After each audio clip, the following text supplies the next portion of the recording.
E aí pessoal, tudo bem? Mais um vídeo, estou trazendo aqui hoje. Eu estou com alguns projetos de vídeo para fazer, eu até já gravei um vídeo, mas não saiu muito bem, não ficou muito legal, ainda estou pensando se eu vou tentar editar ele para colocar, né? Mas eu estou com bastante projeto de vídeo agora para esse ano, estou com umas ideias legais, eu pretendo pôr em prática. Está um pouquinho complicado para eu fazer, mas eu vou soltando ele aí aos poucos, né, esses vídeos, e trazendo, né, alguns esclarecimentos, trazendo alguma coisa de novo, ou então coisa nova, ou então de novo falando sobre certos assuntos sob outras perspectivas. Pretendo fazer isso esse ano. Esse vídeo aqui que eu estou lançando em primeiro, né, eu estou gravando hoje, pretendo colocar no YouTube hoje, se tudo der certo. Estou aproveitando que eu estou com um tempinho aqui agora. É sobre como ler a Bíblia, que talvez seja uma coisa simples, mas na prática é muito complicada. Por quê? Porque cada pessoa acaba tendo uma interpretação, uma visão da Bíblia, né? Existem mais ou menos 5.000 religiões baseadas na Bíblia, então você vê que não é uma coisa tão simples. Porém, eu acho que até que é simples, que sim, que ler a Bíblia, entender a Bíblia não é tão difícil. Você só precisa ter um caminho, vamos dizer, um mapa para chegar lá. E na verdade, esse mapa é um mapa muito simples porque ele é um mapa para ler qualquer livro. Qualquer livro que você pegar para ler, tem algumas coisas básicas, algumas coisas coerentes, né, normais, que você precisa fazer para entender aquele livro. Por exemplo, entender sobre o que aquele livro fala, quando aquele livro foi escrito, a quem foi dirigido aquele livro, como na época que ele foi escrito, se é um livro antigo, como que as pessoas receberam e entenderam aquele livro, como é que era a sociedade daquela época, tudo isso influencia. Por exemplo, se eu pegar esse livro aqui, isso aqui é um Vademecum, não é um livro sobre leis, né? Ele vai tratando do Código Civil, Código Penal, CLT, Estatuto da Criança e Adolescente, da OAB, do idoso, tá? Aqui tem uma opção de lei. Você, para ler um livro desse, é um livro altamente técnico. Então você tem que ter na sua cabeça e sua mente que você não vai pegar, por exemplo, como muita gente faz com a Bíblia, né? Abre aqui e põe o dedo em cima de alguma coisa. Não tem nada a ver com o que está falando, é uma lei. Então quando você vai ler isso aqui, você tem que ter um conhecimento jurídico, você tem que ter uma iniciação jurídica para poder entender o que está escrito aqui. E mesmo nesses casos, isso é muito interessante, esse livro de leis é muito interessante relativo à Bíblia. Porque aqui tem leis, e você vai ver que cada lei tem mais de uma interpretação possível. Aí eles tentam regulamentar, colocando artigos em anexo, que vão ajudar a entender o sentido da lei. E mesmo assim, está sujeito à interpretação. Então você vai ver que às vezes um juiz de primeira instância entende uma lei de uma forma. Quando vai parar lá no Supremo, entendem de outra. E o que é dito no Supremo passa a ser jurisprudência, ou seja, aquela lei deverá ser interpretada desta forma. Então tem leis que estão aqui que vão passar 10, 20 anos até que um dia bata lá e se chega a um consenso. Só isso quer dizer isso. E é curioso, por que eu falei que isso aqui tem a ver com a Bíblia? Porque a Bíblia, no Velho Testamento, no Pentateuco, que são os primeiros 5 livros da Bíblia, especificamente os livros de Levíticos e Deuteronômios, são cheios de leis. E aquelas leis são a constituição do novo Estado judaico, o Estado de Israel, que estava surgindo naquele momento com Moisés. Então você pensa, é uma lei escrita miseravelmente 1000 anos antes de Cristo. Então aquelas leis que estavam ali, elas tinham toda uma coerência com aquele período histórico e com aquela região do mundo, do planeta que era o Oriente Médio. Se você pegar o Código de Hammurabi, que é anterior à lei de Moisés, você vai ver que existem similaridades. Leis que hoje talvez você ache absurda, naquela época eram perfeitamente aceitáveis e até desejáveis. Você pensa que você estava numa época da Idade do Bronze, né? Como eu te falei, miseravelmente, 1000 anos antes de Cristo, talvez mais, e que a configuração política, geopolítica da época era diferente, a sociedade era organizada de uma forma diferente. E o que estava se fazendo ali era exatamente organizar uma sociedade, né, uma sociedade que era religiosa, mas era civil e militar, dando parâmetros e leis para se cumprir. E essas leis eram muito comuns em toda aquela região ali. Não era uma exclusividade do povo hebreu. De toda aquela região ali, as leis eram similares, eram parecidas. Então, se você entender dentro desse contexto, a coisa muda um pouco de figura. Por exemplo, no mundo islâmico, onde é aplicada a Sharia, a lei islâmica, onde a Sharia não é uma lei religiosa, mas uma lei civil do país, né? Há países, muitos países islâmicos que adotam isso, né? E há muitos locais onde islâmicos estão revoltados e querendo se dissociar do país onde estão para aplicar a Sharia. Agora, eu não acho isso muito legal, mas existe uma coisa, você quase, pelo menos assim que se sabe, né? Quase não existem roubos e assaltos nesses países. Por quê? Você roubou, você perde a mão. Você roubou mais de uma vez, você é morto. É uma lei radical, exagerada? É, mas funciona. Mas funciona. Não estou dizendo que eu apoio. Eu estou falando da funcionalidade. Então, muitas leis que hoje nós podemos não concordar, daquela época lá antiga, mas elas funcionavam muito bem, elas traziam resultados. E muitas leis que nós temos aqui hoje, apesar de ser aparentemente muito boas, não funcionam, não trazem resultado. Então a gente tem que ponderar um pouco isso. Por exemplo, se você pega esse livro aqui, ó, A Origem das Espécies de Charles Darwin, é um livro científico. Você não pode ler um livro como esse, como, por exemplo, você leria esse outro aqui, ó, O Pêndulo de Foucault, de Humberto Eco, que é um romance. São dois livros. Curiosamente, são até parecidos, né? Estilo meio pocketbook. São até meio parecidos, mas são completamente diferentes. E a forma de você ler um é completamente diferente da forma de você ler outro. Legal que eu estou fazendo aqui em frente à câmera, para mim está trocada a mão, né? Legal, agora que eu percebi. Mas enfim, são livros diferentes. A forma de você ler um é diferente de você ler outro. Ah, quer dizer então que esse é uma mentira e esse é verdade? Ou quer dizer que esse aqui, como já está ultrapassado, diga-se de passagem, não é evolução, mas a forma como ele coloca aqui, tem muita coisa que já mudou, que já está diferente do que está aqui. Né? Então esse livro é uma mentira? Não. E esse livro aqui, então, eu devo tomar como verdade? Ou então, será que tem uma mensagem oculta, aquele negócio? Não, leia como livro. Mas entenda que cada estilo é diferente. Você lê um livro de romance diferente de um livro de poesia. Tem um livro, está por aqui perdido em algum lugar, que eu gosto muito, que é O Profeta, de Khalil Gibran. Apesar de se chamar O Profeta, ele não é um livro religioso, nem tem essa intenção. É um livro poético, né, onde Gibran, o autor, coloca as suas reflexões sobre a vida, sobre a sociedade, sobre a morte, sobre o amor, sobre filhos, sobre tudo, de uma forma poética. E como o autor, o personagem do livro é um profeta, então ele seria alguém de grande sabedoria que toda a cidade para ouvir. Mas é um livro poético, não é um livro doutrinário. Então é diferente de você ler um livro desse, de você ler um livro de romance, você ler um livro científico, um livro de leis. Esse livro aqui, por exemplo, Seferet Sirah, o livro da criação, é da Cabala, ou Cabalá, sei lá, cada um fala de um jeito, né? Cabala, Cabalá, sei lá. Mas é um livro místico. Eu não posso ler um livro desse da mesma forma que eu leio A Origem das Espécies, da mesma forma que eu leio um romance, da mesma forma que eu leio o Vademecum, da mesma forma que eu leio qualquer outro livro, porque a estrutura dele é diferente. Inclusive, alguém me perguntou em um vídeo, eu ia responder, passou, e agora não sei onde é que está essa pergunta para responder. Se por acaso você ver, eu vou te responder aqui. Perguntou se eu estava com o... Ih, fugiu o nome. Mas o livro básico da Cabala. Não é que agora fugiu o mesmo nome. Mas é o livro básico da Cabala.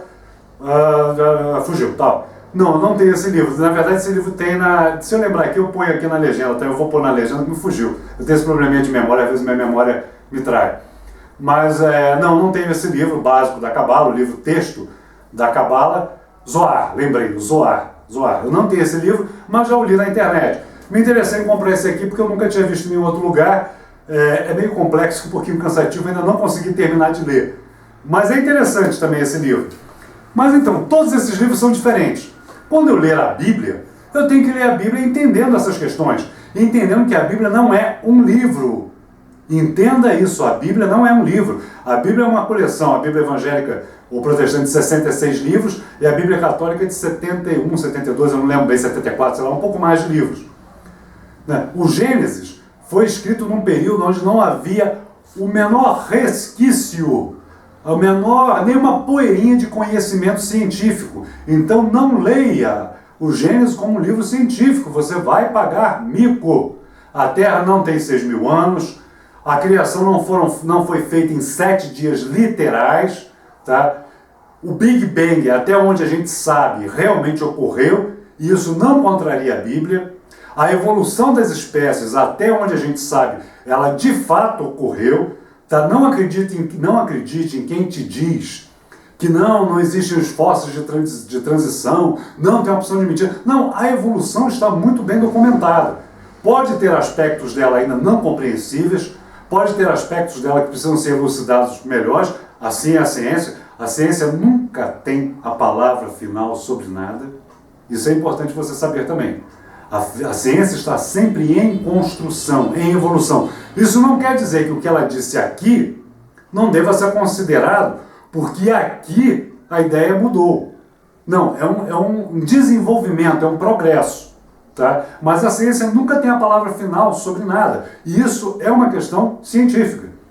Inclusive, devo postar hoje no Face, tem um artigo, eu vou até colocar aqui também, tem um artigo do Marcelo Gleiser, né, que é um cientista brasileiro e dá aula numa faculdade dos Estados Unidos, é um físico, em que ele coloca muito isso, que hoje a física, a matemática, as ciências teóricas, né, a sua parte teórica, estão metafísicas, elas não são mais ciências físicas, porque ela propõe coisas que inclusive são improváveis, no sentido de que não dá para provar. Talvez nunca seja possível provar certas afirmações da física teórica, como por exemplo o multiverso, que é invocado inclusive pelo Dawkins no seu livro Deus um Delírio, se não estou enganado é Deus um Delírio, para dizer que é perfeitamente possível, né, porque o universo ele tem uma afinação precisa para a existência, para ele ser do jeito que ele é, existem, sei lá, mais de 100 variáveis que foram afinadas perfeitamente. Se fosse um milésimo de uma parte de milhão para cima ou para baixo, o universo não seria como é hoje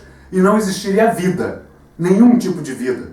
Né? E essa afinação é uma evidência de que alguém afinou isso, né? De que alguém colocou o universo de uma forma perfeitamente sintonizada com a vida. Isso não ocorreu ao acaso.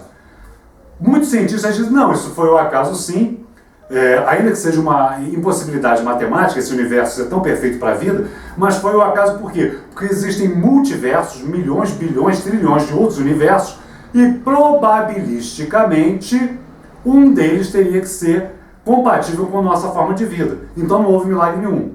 O problema é que o multiverso é uma ideia metafísica impossível de ser comprovada. É uma questão pura, única e exclusivamente de fé.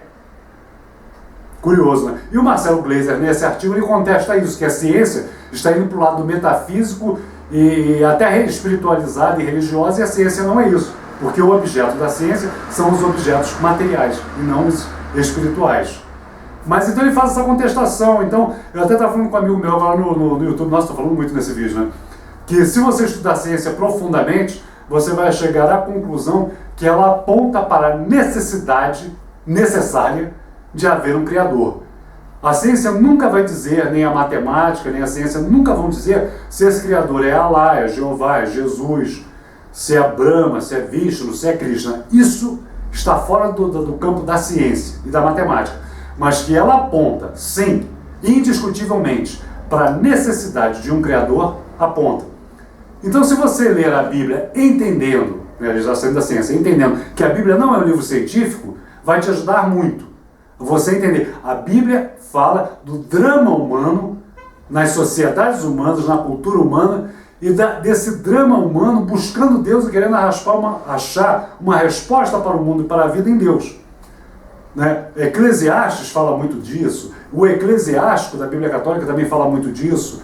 Então você vai entender que na Bíblia há a filosofia, a história factual, a narrativa de fatos comprovados, né? Comprovados pela arqueologia, a poesia, a profecia, a filosofia, há tantas outras coisas, e cada parte da Bíblia que conter textos assim, você deverá lê-los e entendê-los a partir dessa perspectiva. Um texto histórico deve ser entendido pelo que as ferramentas da história, da historiografia te oferecem. Aonde por acaso você acha que fala de ciência e você confrontar e ver que não é, você vai entender que aquilo é uma mitologia ou é uma poesia que transmite uma mensagem. Ela não é nula, então você que está errado, eu jogo fora. Não, aquilo transmite uma mensagem para mim. O problema é radicalizar. O problema do cético é olhar para a Bíblia e só querer ver nela tudo que está errado e falar que então é um livro besta que deve ser jogado fora. Sendo que tem mais de 3.000 anos e ninguém jogou fora. Há 300 anos disseram que a religião ia acabar no mundo. Hoje a religião está mais forte do que naquela época quando disseram isso. Então entender a religião, entender a fé, entender a crença é fundamental. E o outro erro são os biblicistas, aquele que toma a Bíblia ao pé da letra. Não, é aquilo, está acabado. Eu vou colocar aqui alguns vídeos que eu fiz também falando sobre essas questões. Se você quiser, você poderá ir ver, comentar nesse vídeo, comentar em outros, que eu vou dando a minha posição e esclarecendo alguns pontos. A Bíblia é um livro fundamental para a cultura, na cultura humana e na cultura ocidental. Tem influenciado milhões de coisas em nossa sociedade, tanto ruins quanto boas. Convém dizer que a ciência evoluiu exatamente pelo desejo dos cientistas antigos de entender a mente de Deus e como Deus fez o mundo. Ter Deus não eliminou a ciência, pelo contrário, fez a ciência evoluir. Mas uma postura radical da ciência contra a religião, ou da religião contra a ciência, de fato vai anular as duas. Os islâmicos estão vindo aí. Tá? Eu comentei hoje com um amigo que, querendo ou não, a religião que deverá ser predominante no mundo nos próximos décadas será o islamismo. A Europa deverá se tornar prioritariamente islâmica, majoritariamente islâmica até 2030. E o resto do mundo segue esse padrão, tá? Não se iluda. Então, e eles são muito radicais.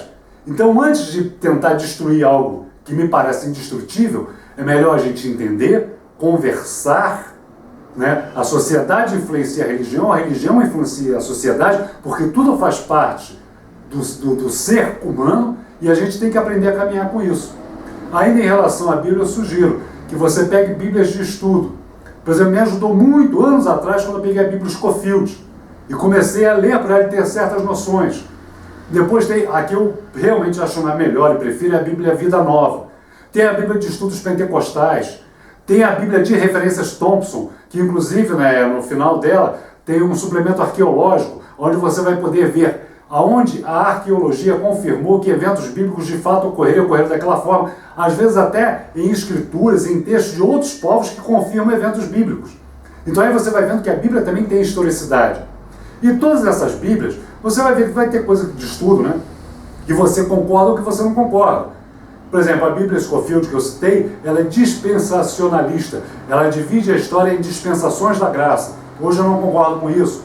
A Bíblia de Estudos Pentecostais tem uma visão bem pentecostal. Por exemplo, ela fala que Jesus, quando transformou, né, lá nas bodas de Caná, eram cerca de 500 e poucos litros de água em vinho, esse vinho não tinha álcool.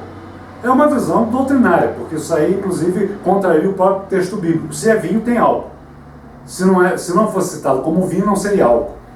Então, mas tem essas questões. Então você tem que juntar e ler tudo. Não é porque pastor tal falou, que padre tal falou, que Bíblia tal está escrito, que comentário tal falou, que livro tal falou, que tem que ser aquilo. Você tem que juntar tudo e crescer com isso. E eu sugiro, inclusive, vou aqui mais uma vez fazer uma propaganda de alguns canais ateus que podem te ajudar a ter uma visão um pouco diferente, podem te ajudar a enxergar as coisas um pouco diferente. Eu te aconselho muito a ver o Pirula 25, que inclusive, vou pôr aqui também o canal, fala e dá uma aula soberba, maravilhosa, sobre evolução. O canal do Yuri também, desculpa, eu não lembro o nome do canal, Yuri, mas eu vou ver aqui, vou pôr aqui, também dá uma aula sobre evolução muito bem, e fala também sobre a origem da vida. Entenda que a origem da vida é uma coisa, a evolução é outra, mas fala sobre a origem da vida, e o que é muito interessante, que curiosamente, a ideia que os cientistas têm, que na verdade não é fato confirmado, né, é uma ideia que realmente a argila, o barro, foi fundamental para a criação da vida. O que bate com a Bíblia quando fala que o homem foi criado do barro. Então você, ateu, quando falar, então você quer dizer que você é um descendente de um tijolo, né, eles falam ironizando. Parece que a ciência diz a mesma coisa. Pense sobre isso. Então, gente, acho que ficou até meio longo, comecei a falar aqui pra caramba, mas é isso. Eu vou pôr os outros canais aqui que eu falei, tem o Ateu Informa também, que eu gosto muito, do Pedrinho, tem muitas coisas ali interessantes, né? Não só sobre religião, mas também sobre religião para você questionar, né? Vou pôr aqui também um outro vídeo de um cara americano, não sei o que, Meyer, que ele fala também sobre origem da vida e código genético. É muito bom para você até eu parar e pensar também. Bom, é isso aí, gente. Falei pra caramba, espero que tenha sido útil. Então, se Deus quiser, os próximos vídeos vão ser mais sequenciais, vou fazer com mais frequência. Então, até o próximo. É isso aí. Valeu!